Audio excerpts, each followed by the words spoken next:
ಸಾಕು ಒಂದೇ ಸರಿ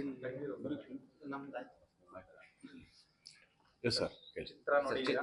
ಹಾಂ ಏನ್ ಅನಿಸ್ತಾ ಇದೆ ಸರ್ ಇವಾಗ ಚಿತ್ರ ನೋಡಿ? ಯಾಕಂದ್ರೆ 4ನೇ ಚಿತ್ರ ಸರ್ ಇಲ್ಲ ಬಜಾರ್ ಆಗ್ಬೋದು, ಆಮೇಲೆ ಅದು ಬರ್ತಾ ಆ್ಯಕ್ಚುಲಿ ಸುಮಾರು ಸಿನಿಮಾ, ಒಂದು 3 ಸಿನಿಮಾ, ಇದು 4ನೇ ಸಿನಿಮಾ.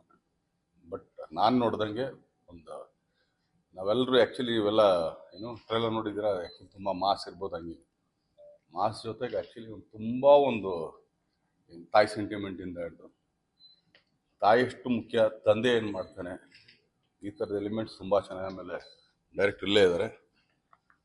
ನಾವು ಆ್ಯಕ್ಚುಲಿ ಫಸ್ಟ್ ಹಾಫ್ ನೋಡಿದಾಗ ಒಂದೆಲ್ಲೋ ಒಂದು ಏನೋ ನೋಡ್ತಾ ಇದೀವಲ್ಲ ಅಂತ ಅನಿಸ್ತು. ಬಟ್ ಅದು ಆ್ಯಕ್ಚುಲಿ ಅದು ಮುಗಿದ ಮೇಲೆ ಆ್ಯಕ್ಚುಲಿ ಹೇಳ್ಬಾರ್ದು, ಅದು ಮುಗಿದ ಮೇಲೆ ಇನ್ನೊಂದು ಥರ ಇದೆ. ಆಮೇಲೆ ಹೌದಲ್ಲ ಇದೇನೋ ಒಂದು ಇದು ಮಾಡ್ಕೊಂಡಲ್ಲ ನಾವು ಅಂತ. ಸೊ ಆ ಥರದ್ದೊಂದು ಸಿನಿಮಾ. ಆಮೇಲೆ ನನಗೆ ತುಂಬ ಇಷ್ಟ ಆಗಿದೆ ಏನಂದರೆ ಫೈಟ್ಗಳಲ್ಲಿ. ಆಮೇಲೆ ಮುದುರಾಕ್ಷನ್ ನಾನು ಯಾವಾಗಲೂ ಹೇಳಿದೆ, ನಾನು ಅವತ್ತು ಏನೋ ಟ್ರೈಲರಿಂದ ಇದ್ರ ದಿನಾನು ಹೇಳಿದೆ, ತುಂಬ ಒಳ್ಳೆಯ ಸಾಂಗ್. ಆದಮೇಲೆ ಮೆಲೋಡಿಗಳು ತುಂಬ ಚೆನ್ನಾಗಿದೆ. But Dhanveer has grown up actually. 3 ಸಿನಿಮಾಗೆ 4ನೇ ಸಿನಿಮಾಗೆ ಆ್ಯಕ್ಚುಲಿ ಬೇರೆ ಥರ ಧನ್ವೀರ್ ನಾವು ಕಾಣಿಸ್ತೀವಿ.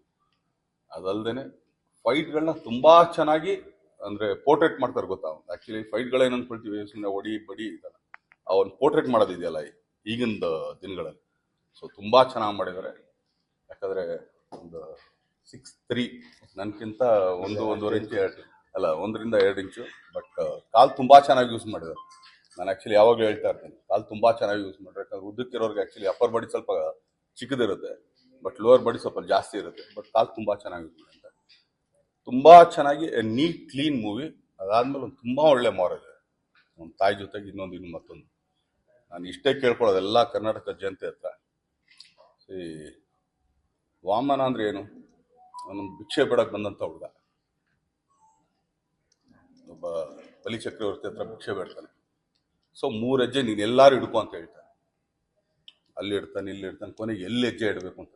ಬಟ್ ಈ ವಾಮನ ಬರೀ ಚಿತ್ರರಂಗದಲ್ಲಿ, ಕನ್ನಡ ಚಿತ್ರರಂಗದಲ್ಲಿ 1 ಕಾಲು ಕೇಳ್ತಾ ಇದ್ದಾರೆ. ಅದು ಕನ್ನಡ ಜನತೆ ಕೊಡ್ತಾರೆ. ಸೊ ಆ ಹೆಜ್ಜೆ ತುಂಬ ಒಳ್ಳೆ ದೊಡ್ಡ ಹೆಜ್ಜೆ ಆಗುತ್ತೆ.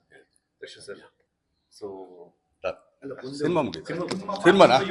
ಸಿನಿಮಾ ಬಗ್ಗೆ ಸೊ ರೀಸೆಂಟ್ ಆಗಿ ರಾಯಲ್ ಸಿನಿಮಾ ನೋಡಿದ್ರಿ, ಈಗ 2ನೇ ತಮ್ಮ ಧನ್ವೀರ್ ಅವ್ರು ಆಕ್ಟ್ ಮಾಡಿದ್ರು ವಾಮನ ಸಿನಿಮಾ ನೋಡಿದ್ರಿ. ಇಬ್ಬರ ಕಾಂಬಿನೇಷನ್ ಸಿನಿಮಾ ಯಾವಾಗ ಬರ್ಬೋದು? ಸರಿ ಇಲ್ಲ, ಅದಕ್ಕೊಂದು ಒಳ್ಳೆ ಡೈರೆಕ್ಟ್ ಬೇಕು. ನಾನು ಇವತ್ತು ಹೇಳ್ತಾ ಇರೋದೇನಂದ್ರೆ, ನಾನು ಮಾಡೋದಾಗ್ಲಿ ಇಲ್ಲ, ಚಿಕ್ಕಣ್ಣ ಮಾಡೋದಾಗ್ಲಿ ಇಲ್ಲ, ಧನ್ವೀರ್ ಮಾಡೋದಾಗ್ಲಿ ಇಲ್ಲ ಅನ್ನಲ್ಲ. ಒಂದು ಒಳ್ಳೆ ಕತೆ ಬರಬೇಕು. ಸುಮ್ಮನೆ ಧನ್ವೀರ್ ನಂಗೆ ಗೊತ್ತು, ಧನ್ವೀರ್ ಹಿಂಗೆ ಮಾಡೋದು, ನಾವು ಆ್ಯಕ್ಚುಲಿ ಒಂದು ಪದನೂ ಕೇಳಲ್ಲ, ಕಥೆನೂ ಕೇಳಲ್ಲ. ಧನ್ವೀರ್ ಮಾಡ್ತಾರೆ, ಆ್ಯಕ್ಚುಲಿ ಏನೋ ನಮ್ಮ ಚಿಕ್ಕಣ್ಣನೂ ಮಾಡ್ತಾರೆ. ಆದರೆ ಅವರಿಬ್ಬರಿಗೆ ಆ್ಯಕ್ಚುಲಿ ನ್ಯಾಯ ಒದಗಿಸಂತ ಒಬ್ಬ ಡೈರೆಕ್ಟರ್ ಆ ಥರ ಬಂದರೆ ಖಂಡಿತ ಮಾಡ್ತೀವಿ. ಇನ್ನು ನಾವು ಮಾಡಲ್ಲ ಅಂತ ಏನು ಹೇಳ್ತಿರಲ್ಲ. ಅವತ್ತು ಹೇಳ್ತಾ ಇರೋದು ಇವತ್ತು ಹೇಳ್ತಾ ಇರೋದು ಒಂದೇನೆ, ನಾವು ಮಾಡೋದು ಕನ್ನಡ ಸಿನಿಮಾ. ನಾವು ಆ್ಯಕ್ಚುಲಿ ಯಾವುದೇ ಬೇರೆ ಭಾಷೆ ಸಿನಿಮಾ ಮಾಡ್ತಾರೆ ಇಲ್ಲ, ನಾವೇನು ಪ್ಯಾನ್ ಇಂಡಿಯಾ ಸಿನಿಮಾ ಮಾಡ್ತೀವಿ. ಕರ್ನಾಟಕದ ಜನತೆಗೆ, ಇಲ್ಲಿರೋ ಥಿಯೇಟರ್ಗಳಿಗೆ, ಇಲ್ಲಿರೋ ಸಿನಿಮಾನ ನಾವು ಮಾಡ್ತೀವಿ. ಧನ್ವೀರ್ ಅಲ್ಲಿ ನಿಮ್ಮ ಫಿಲಮ್ ಮೂವಿಯಲ್ಲಿ ತುಂಬಾ ಇಂಟ್ರೆಸ್ಟಿಂಗ್, ತುಂಬಾ ಡಿಫ್ರೆನ್ಸಸ್ ಏನ್ ಹೋಲಿಕೆ ನೋಡಿದ್ರಿ? ಈ ಫಿಲಮ್ ಹಿಂಗ್ ಮಾಡ್ಬೇಕಾಯ್ತು ನಾನು ಕೂಡ ಅನ್ನೋದೇನಾದ್ರು ಬಂದಿದೆ ಈ ಫಿಲಮ್ ನೋಡಾಕ? ಲವ್ ತುಂಬ ಚೆನ್ನಾಗಿ ಮಾಡಿದ್ರು. ಆ್ಯಕ್ಚುಲಿ ಆ ಥರ ಲವ್ ನಾವು ಮಾಡ್ಬೇಕಂತ ತುಂಬ ಇಷ್ಟಪಡ್ತೀವಿ. ಬಟ್ ಯಾರು ಆ ಥರ ಲವ್ ಮಾಡಕ್ಕೆ ಕೊಡ್ತಾರಲ್ಲ ಅಂತ ಅಷ್ಟೇ. ಸಾಂಗ್ ಬಗ್ಗೆ ನನಗೆ ಈ ತರ ಸಾಂಗ್ ಕೊಟ್ಟಿಲ್ಲ, ಒಳ್ಳೆ ಸಾಂಗ್ ಕೊಟ್ಟಿದ್ದಾರೆ.